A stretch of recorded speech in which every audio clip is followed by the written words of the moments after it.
And here to talk about the state of the U.S. economy is Mr. Peter Morici. He is a professor of international business at the R.H. Smith School of Business at the University of Maryland. Thanks for being with us. Nice to be with you.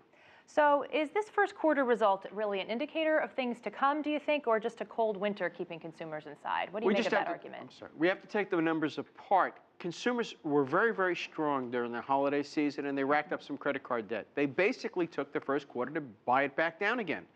There's no reason to expect that consumers won't return to the pattern of 2013. The average we saw for the year, so spending on the part of consumers will certainly improve and is improving right now. We have other evidence that things are getting better. There's a lot of industrial activity. Those indicators are quite strong. If you dig into the durable goods number, which on the surface seemed bad today, the core, the industrial sector, doing quite well. The economy seems to be advancing again. Most of us are looking for at least 3% this quarter, and the balance of the year quite strong. Pretty bullish of you. The U.S. trade deficit, though, widened during the first quarter. Exports down almost 9%. What kind of impact could that have on U.S. economic growth? That's the big element slowing U.S. economic growth, is the trade deficit with China and on oil. If we didn't have that deficit, which expands every time the economy starts to take off, we would be growing at the pace we did in the Reagan era, which was about 5%. If we could solve the trade deficit riddle, we would solve the jobs problem, and we'd have everybody feeling better again. But that demands a lot of strong growth around the world, which we're not seeing. No, but it does reflect the problem the United States has. The four biggest economies, the United States, Germany, Japan, and China. Three of them have undervalued currencies. We all compete in the same markets. The United States is not on a level playing field. That was a problem during the Bush years, and it remains a problem during the Obama years. It's not a partisan issue. Speaking of global events, we've got unrest in Ukraine, unrest in Iraq. What's the impact of that, and could we see that bleeding over into the second and third quarters? A lot depends on how it goes.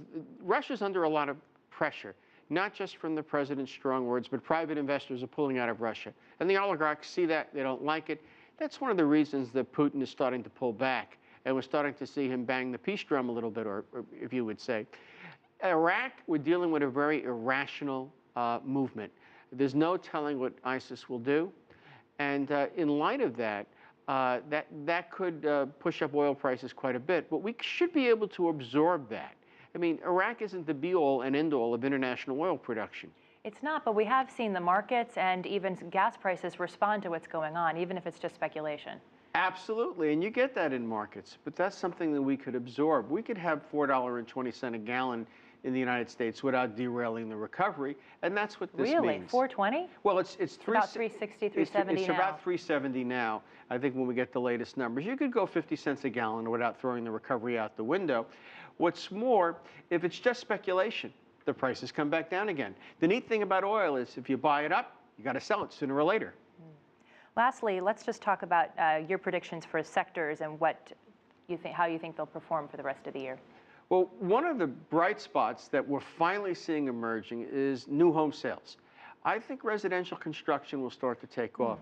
The automobile sector in the United States has been strong and will get stronger simply because of the hangover still from the financial crisis. There are a lot of old vehicles on the road. Also, when new home construction gets better, pickup truck sales get better, and those are focused on American-made vehicles, namely Ford, General Motors, Chrysler.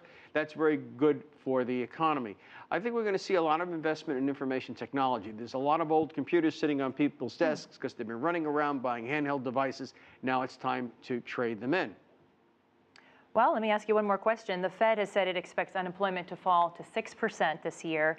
Just curious of your thoughts on that, whether we're going to stay to that, go to that. It's really a meaningless statistic. If the adult participation rate, that is the percentage of adults that were either working or looking for work today, was the same when Mr. Obama took office, the unemployment rate would still be about 10%.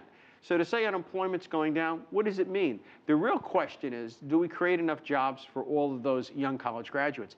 The chances we probably won't with 3% growth, which brings us back to the trade deficit, which is oil, the deficit with China and so forth. Until we solve the riddle, develop more domestic energy, compete more effectively in Asia, we can't have the 4 to 5% growth that we should have and can have to employ all those young people. All right, thanks, Mr. Morici, for coming in. We appreciate it. Peter Morici with the International Business School at the R.H. Smith School of Business.